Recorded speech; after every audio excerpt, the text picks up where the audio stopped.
Good job. All right. Yeah, let's get a beverage. Take a sip. My mystery drink is fire water. My mystery drink is piss and vinegar. Isn't that a potato chip flavor? It's actually it's just vinegar chips, and then there was a prank at the plant. Yeah. Yeah, they're like, yeah, they caught Buddy in the men's room again. They're like, well, we got to sell this shit somehow. This'll show them. This'll show them. I bet they won't buy this one. Or maybe they will. Whatever you're into. Hey everyone, it's Elliot. And Todd, welcome to Two Designers Walk Into a Bar, an ongoing conversation about pop culture and iconic design.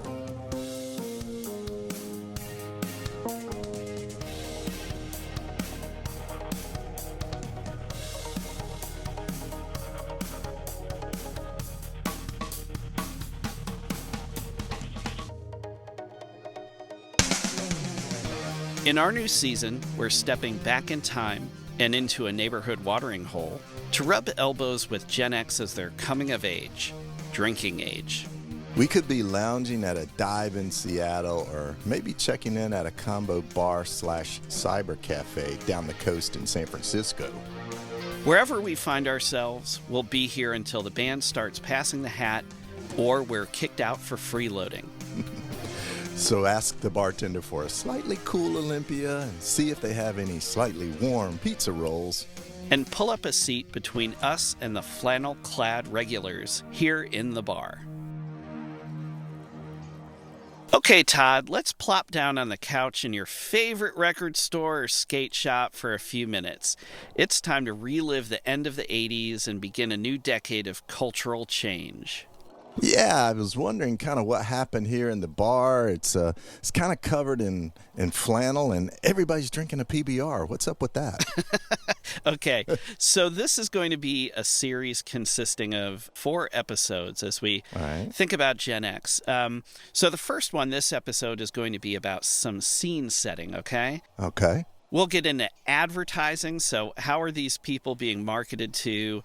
We'll talk about music, and we'll also talk about magazines. So let's jump into the scene setting, as you just indicated, with the flannel and everything like this. Let's take a history lesson here. All right. Let's jump into that. Okay. All right. Educate us, Elliot. So when you think about this era, this coming of age for Gen X, it's really bookended by 2 events. So on the front end, you have the fall of the Soviet Union, which was happening from the late 80s, like 88, to the early 90s, around 1991. So that's the front end. Mm-hmm. And then you have September 11th, 2001, so 9/11 on the back end. And during this time, this era was punctuated by a number of crimes. And I say crimes like, sort of very surreal, very, larger than life events, big right? Deal. Big deal, national newsworthy crimes. Oh, yeah, national, Okay. international, right? So Oklahoma City, the Oklahoma City bombing, right? Oh, yeah. O.J. Simpson's car chase and subsequent trial in L.A., right? Oh, yeah. And the Columbine massacre in Colorado. So these are things that I think, even if you're not Gen X, if you're younger, you're probably at least aware of these things. Yeah. There was also a rise in multiculturalism and alternative media. And there was overall tolerance for gay people that was really increasing during this time. Yeah. You used an interesting word, alternative media there. Mm-hmm. Didn't we refer to music of that time as also being alternative? Yeah, this was kind of this catch-all phrase, right? So let's unpack the word alternative for a minute. And I'm going to read a quote to you from a guy named Alex Ross. And he had written this article in the New Yorker in April of 94, and it was called Generation Next. So I'm going to read you this quote. Alternative, a breathtakingly meaningless word, the emptiest cultural category imaginable. It proposes that the establishment is reprehensible, but that our substitute establishment can somehow blissfully coexist with it on the same commercial playing field. It differs from 60s notions of counterculture in that no one took quote-unquote alternative culture seriously even at the beginning. It's sold out as a matter of principle. I mean, ouch, right? Yeah, wow. So MTV, which, Todd, we're both very fond of, Yep. the video clubhouse that brought Nirvana mania to fever pitch, seized on the alternative label as a way to laterally diversify its offerings, much as soft drink companies seek to invent new flavors. I mean, damn, right? Wow, meow, Alex. Okay. And you said that was in the New Yorker, and I'm sorry, what year did you say that was, Elliot? The date of the article was April 18th, 1994. Okay, so solidly into grunge and quote, alternative culture, unquote, right? Yeah, really at the hump of the bell curve. Yeah. Let's get into this a little bit more. Okay, so music that was sort of bubbling underground for a while, percolating, began breaking into the mainstream, right? So grunge, rave, hip-hop, and industrial, right? We're all familiar with these genres, subgenres, they're still around today. Think about Britpop and more radio-friendly pop-punk music, right? And this is all in this bucket or under this umbrella called alternative. Or, and clutch your pearls here, Todd, I know you're a music fan.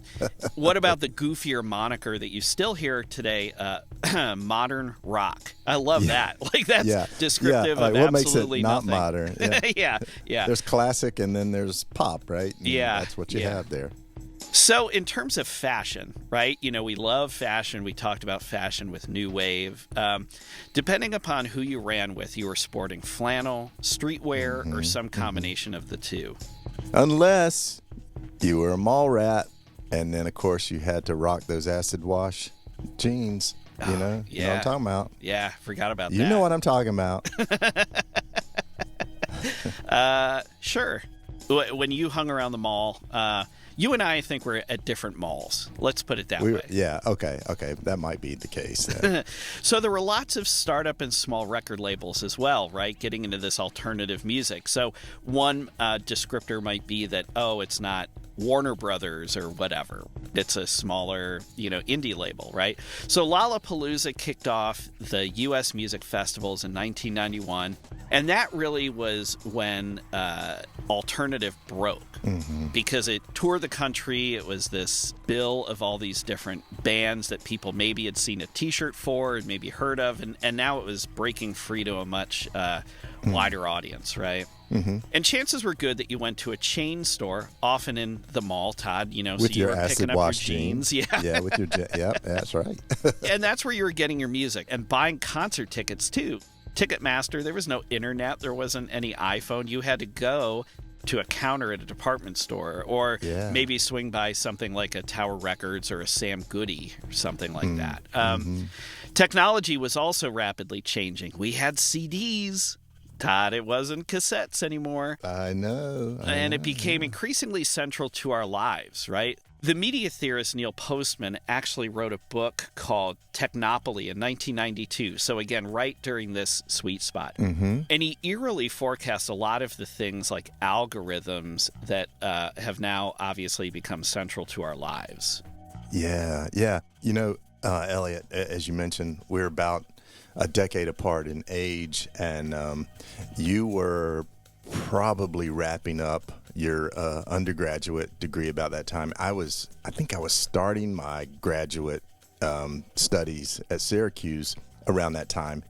I did a lot of research on media influence, and Neil Postman, all of his books were really great. And, there's a thing that really ties into, as you said, the media and technopoly, as well as just science in general and the innovation thirst that everybody had going on at that time. Yeah, I mean, this was really when computers were becoming more commonplace for people, not just at work, but in their homes, right? Yeah. So speaking of technology, Dolly the sheep was cloned. You remember her? Oh, of course I remember Dolly. Yeah, I mean, that poster in your bedroom, I think, is a giveaway. The Hubble telescope. This decade birthed what we know to be the internet, as we just talked about. And looking ahead just a bit after the period we're discussing, Remember the fun that was the .com bubble from about 97 to 2000? And then, of course, 2000 gave us the technological gift of the Y2K bug. You remember that? That's right. That's right. You know, the Y2K, it was preventing us from partying like it was 1999, wasn't it? Yeah. I mean, gee whiz. Okay, so movies included things like Titanic and Pulp Fiction, Jurassic Park and Forrest Gump. I think you remember all of those. I love them. You and I saw Titanic together in the theater, did we not? We did. Yeah. I saw it twice in one day, if you remember. Oh, that's right. Yeah. That's a different story on a different episode. Wow, what is this, a 3-hour movie? Oh, I'll go see that again. And then the real world kicked off reality TV and at the same time began destroying MTV. Oh, boy, did it ever. You know, I was really into the real world when it first came out because it was different. You had this break in between music videos to watch kind of this reality TV show, but it soon kind of did bring the rest of the M off of MTV, didn't it? It really did. Yeah, and I have, I'm not going to talk about it today, but maybe in some later bonus content, Todd, I will tell you my firsthand story about encountering the real world production. Oh, yes. I'm eager to hear that. And hey, Elliot, I would be remiss if we weren't talking about NTV if I didn't mention the New Wave series of episodes that we did, which squarely hit on MTV and its influence. So, oh yeah, 100%. Listeners, go back and check those out. So a few other things as we set the scene here. So Michael Jordan and Lance Armstrong were dominating sports headlines. I think you've heard of both of those guys. I think there'll be something one day, yeah. Yeah. And then optimism. There was still, even during this very disaffected period, Gen X was really trying to make change in the world. And that was manifested through things like the formation of AmeriCorps and Teach for America. So civil service, this idea of trying to give back. Okay. Now, within all of this, we have, of course, the idea of the slacker in the early 90s.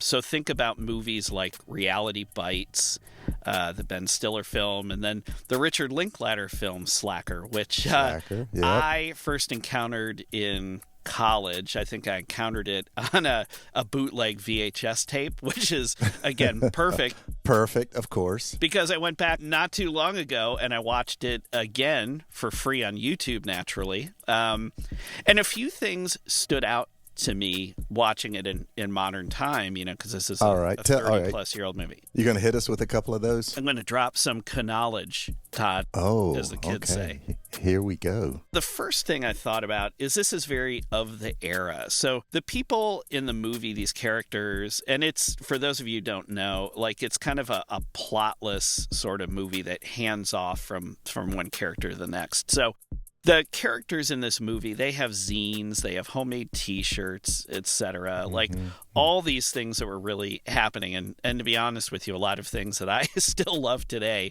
probably because it's the diet I was raised on a little bit. Topics being discussed are basically the same stuff that we discuss now.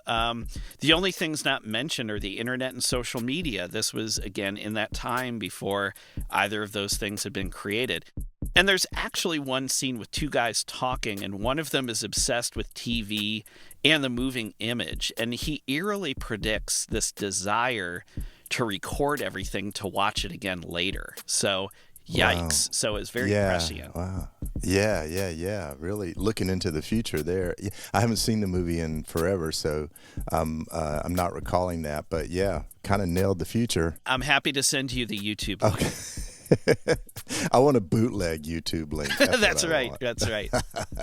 Then there was when Hollywood attempted to embrace grunge culture with the Cameron Crowe alt rom-com singles, right? Which, I don't know. It was sort of telling that the only awards this movie won, or were nominated for, or won, had to do with the soundtrack. Nothing to do with the actual movie. They just, whoever the music person was, they made some good choices. Actually, that was probably Cameron Crowe, since he worked for Rolling Stone and all that. Skepticism, irony, and emotional detachment grew out of the slick and commercial 80s. So again, New Wave, go back, listen to those episodes. You and I talk about that glossy sheen that was the 1980s. This idea of commercialization and selling out, and I feel we need to, again, define what that meant really quickly. And selling out in this case is the idea of compromise, a lack of authenticity for commercial gain, and being overly money hungry. And these were seen as the root causes of society's problems. So we'll get into talking about magazines in a little bit, but one magazine that was really hot during this period was this anti-corporate and culture jamming magazine called Adbusters. And then there was the no logo movement a little bit later in the late 90s. Oh, yeah. Yeah. Reminds me of the 1990s Fugazi song, Merchandise. We owe you nothing. You have no control. You ought to know what you own. If you closed your eyes, do you think it was Fugazi right there? Believe me, I was closing my eyes just then. I was closing them, rubbing them. Wincing. Yeah. Holding my temples. During this time, there is a lot of renewed interest in the impact of media on culture. So we talked about Neil Postman. Let's also talk for a moment about Marshall McLuhan, right? The medium is the message. This was the last time we had a sort of monoculture before media shattered into a million pieces. And then sampling began to permeate different forms of media and music, right? So hip-hop, electronic music, etc. This was really when sampling, we had the all-you-could-eat sound buffet, right? And then there were 24-hour Kinko's copy shops popping up all over the country because people needed to fax stuff and print stuff, and that's really how the zine movement started to take off. Fax, yeah. And kids, when you filled out a form back then, you did it with a pen and paper, not with your thumb on a phone. Trip down memory lane.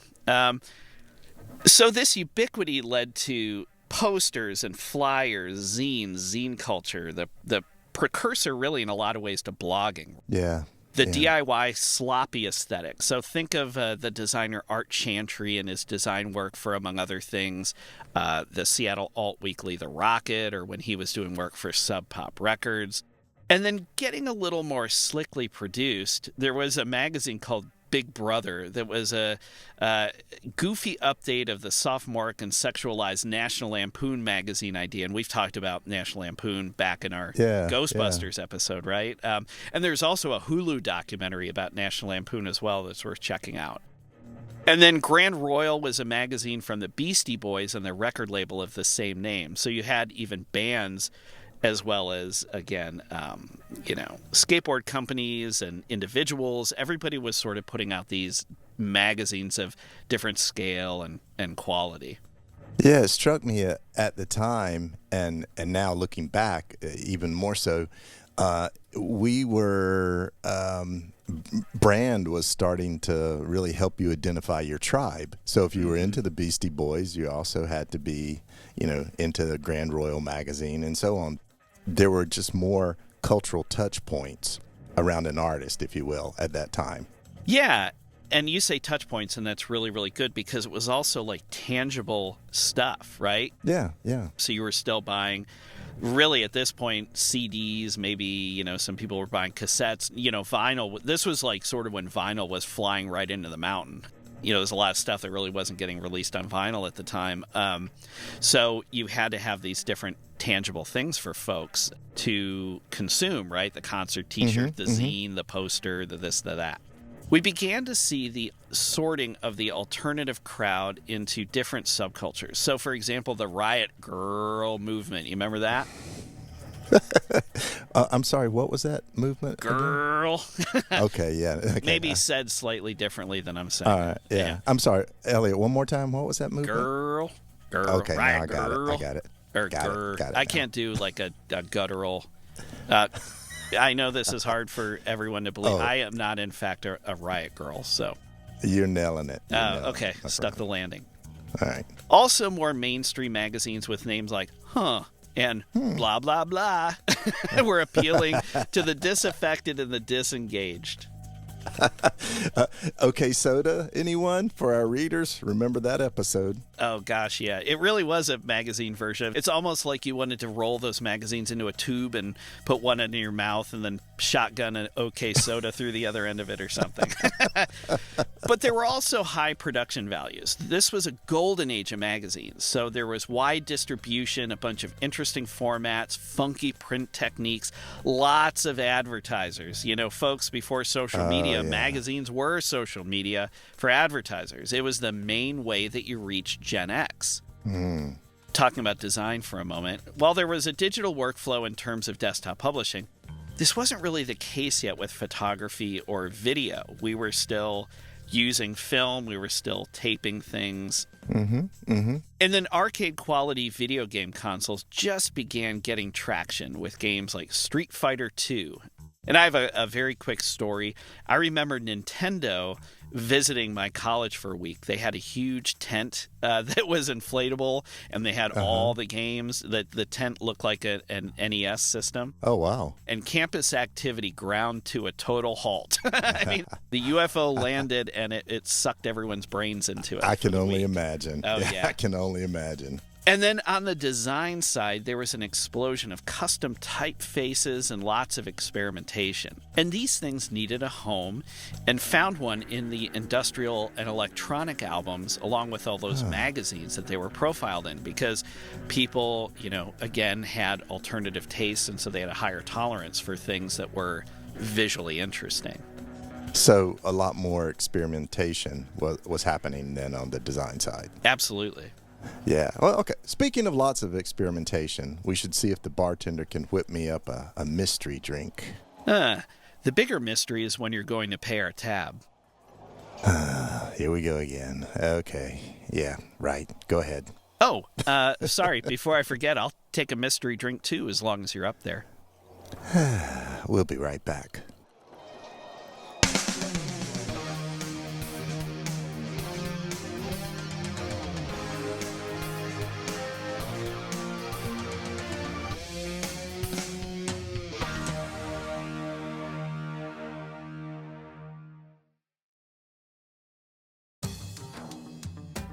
Hi. We want to take a moment to mention that if you're enjoying this episode, we have an archive of topics ranging from the Olympics to movie posters, Think Ghostbusters, iconic images, think Bigfoot, punk music, the Ramones, Saturday morning cartoons, the Pink Panther, and failed products like OK Soda. Visit our website at twodesignerswalkintoabar.com for full episode notes and visuals, the latest blog content, and to sign up for our newsletter. Follow us on social media. We can be found on Facebook, Instagram, Twitter, LinkedIn, and YouTube. Find the links on our website or search using the phrase "Two Designers Walk Into a Bar." Most importantly, leave a review on Apple Podcasts. It helps more people like you find podcasts like this. And tell a friend about us. Send them a link to our podcast from your listening platform of choice. And if you're inclined, buy our merchandise. Stickers, coasters, magnets, t-shirts. We're designers. We make good stuff, and it helps support the show. Get in touch. Use the contact form on our website or send an email to hello@twodesignerswalkintoabar.com. We read every message we get. Honest. And we're available for speaking gigs. Email us to learn more. Okay, now, back to the bar.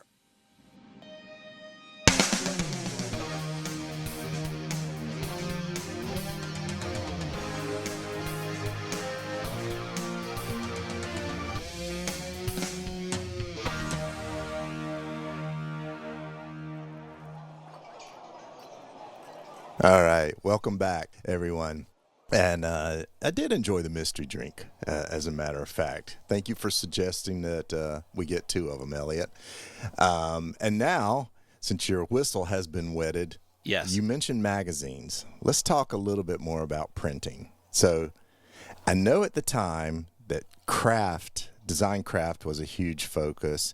Letterpress was having a resurgence from back in the day. Other hand-done processes like screen printing, engraving, metallic inks and varnishes, embossing, and oh my gosh, day glow and fluorescent inks were becoming a thing back then. Oh, yeah. It was a pop culture and media golden age. Let's take a few minutes to talk about the what, where, and who were making all of this happen. So we'll start with the what. Okay. TV was really seen as anti-intellectual at this time. It was the idiot box. Okay. A white noise landscape made to simply fill time and not really be too challenging. After all, Todd, if you remember, the hottest sitcom was a quote-unquote show about nothing, right? Oh, yeah. I was going to ask you about that. At the time, I had no TV, so I knew Seinfeld was on, but I never watched it. So I was going to ask if that was part of this time period. Yeah. Yeah. I know you're new to Seinfeld. I'm not going to tell you how the show ends because I know it's a cliffhanger for you. Wait, the show ends? No, it's still going in syndication. All right. That's you what can I thought. Find All it right. wherever. Beverly Hills 90210. So Bev Niner and friends held up a goofy mirror for Generation X, too. Yeah. Hardly reality there. Two roommates living in this massive apartment in New York City and Manhattan for friends. And I believe at the time, didn't we start having the launch of 24-hour cable news? And it began kind of just jumping into people's lives all across the channel spectrum. Yeah. I mean, think about the first Gulf War and how that was broadcast live on CNN. I mean, it's crazy. Yeah. So there was cultural pushback against what young people were being told was authentic by advertisers and the media. Mm-hmm. And we Gen Xers wanted to discover what was authentic on our own. We didn't want to be told what was authentic. So there was an embrace of the lo-fi, raw, and naive rather than the clean and polished when it came to design. So think about the work of folks like David Carson. Oh, yeah. And there was a rediscovery of the beats. I don't think this was a coincidence, actually. And a few years later, Ben Affleck and Matt Damon would dedicate Good Will Hunting to Allen Ginsberg and William Burroughs. We did a whole series on the beats as well, didn't we, Todd? We did. And as a matter of fact, for this series, we're going to be talking about some commercial advertising that hits back on some of the beat characters as well. That's coming up in a future episode. Dangling a little bit of temptation there. I am. Okay, but you mentioned a couple places already.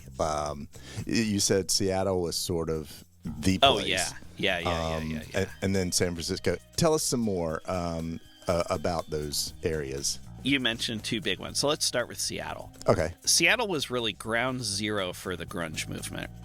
And there were these bands in the scene that had been going on for a while, but then Nirvana really dropped the bomb that destroyed both hair bands and boy bands in one fell swoop when Nevermind landed, specifically Smells Like Teen Spirit. Yeah, I would say it had a pretty wide blast radius as well. And Art Chantry, the designer we touched on earlier, and his gig posters, those were all around Seattle. He was doing a lot of work for these local bands. Okay. Cool.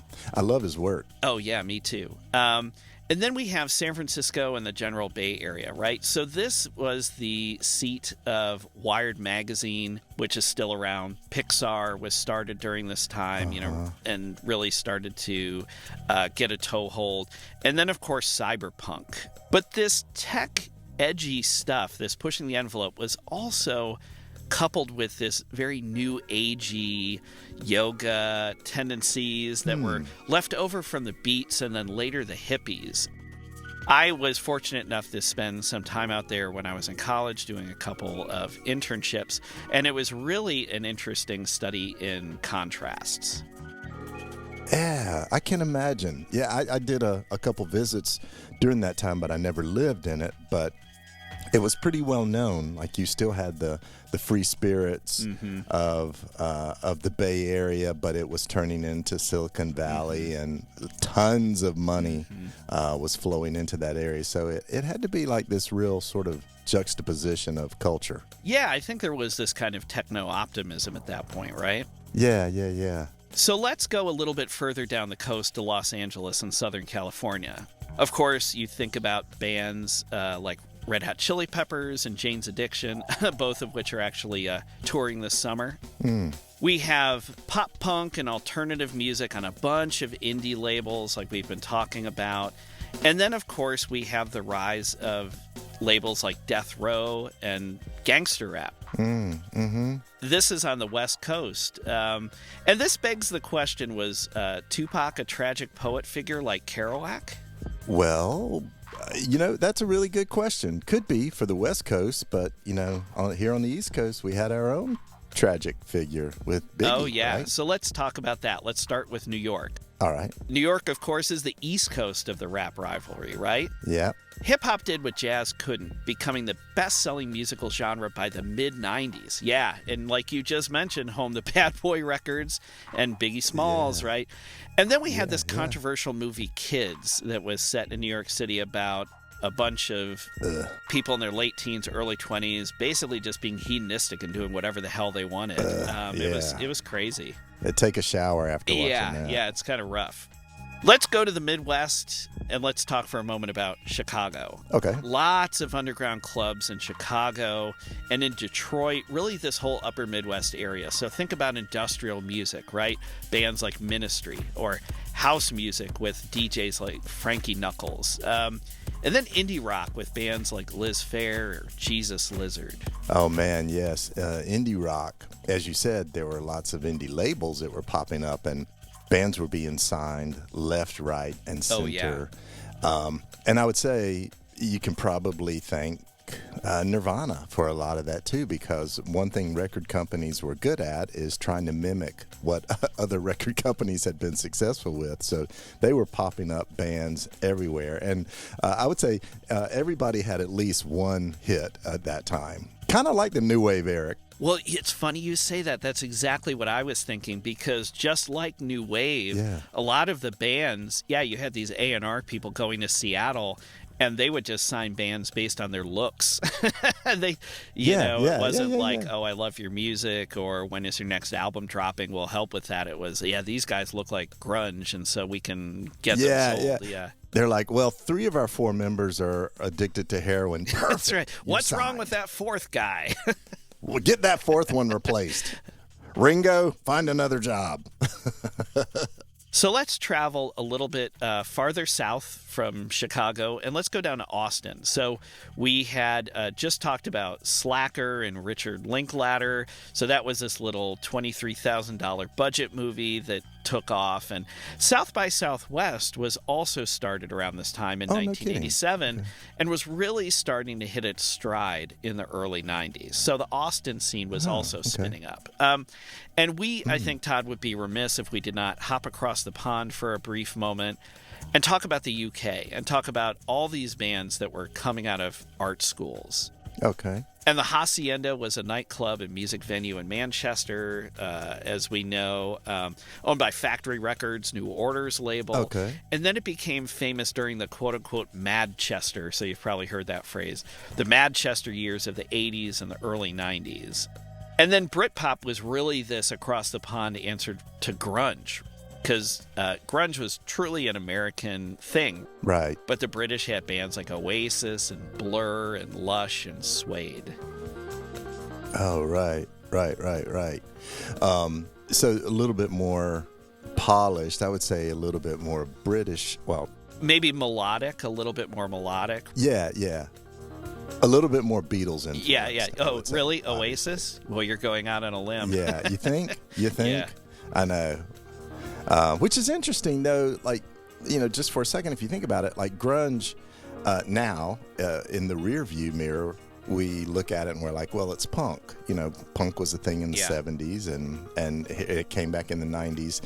And punk was a big deal in Britain, so you would think that a lot of the bands there would have also picked up on that, but there was definitely a style to Britpop. That's a great point. I'm not sure why there wasn't this resurgence, or maybe there was and it just never made it back over to our side of the pond. Maybe so. Yeah, I don't know. A few other additional thoughts as we start to wrap up. So, as I mentioned earlier, talking about technology, people didn't have computers. They had word processors that were these glorified electric typewriters, and the only way they connected to something was either when you touched it and connected to it with your fingers, or when you fed some paper into it and then it connected with that. So there really wasn't any way that people were connected beyond connected to one another, I should say, beyond really the telephone or, if you were sort of a nerd, like an early like bulletin board service or something, like AOL in its true, most rudimentary form. As I mentioned, people didn't own computers unless they really had to. It just wasn't the thing that it is now. And obviously it was due to cost, but it was also due to the fact that computers, there really weren't meaningful laptop computers. Everything was a desktop, and it was big and clunky. There weren't flat screen displays, right? You had these huge CRT displays. So they were just heavy. Like, taking computers around was a burden, so people didn't do it, right? But once the internet became available, internet cafes totally took off. And when GeoCities launched in November of 94, the DIY zine culture began going online, right? So if you think about Squarespace or Wix today, GeoCities was really sort of the first permutation of that idea. And then there was the WELL, and WELL was an acronym for Whole Earth Electronic Link in San Francisco.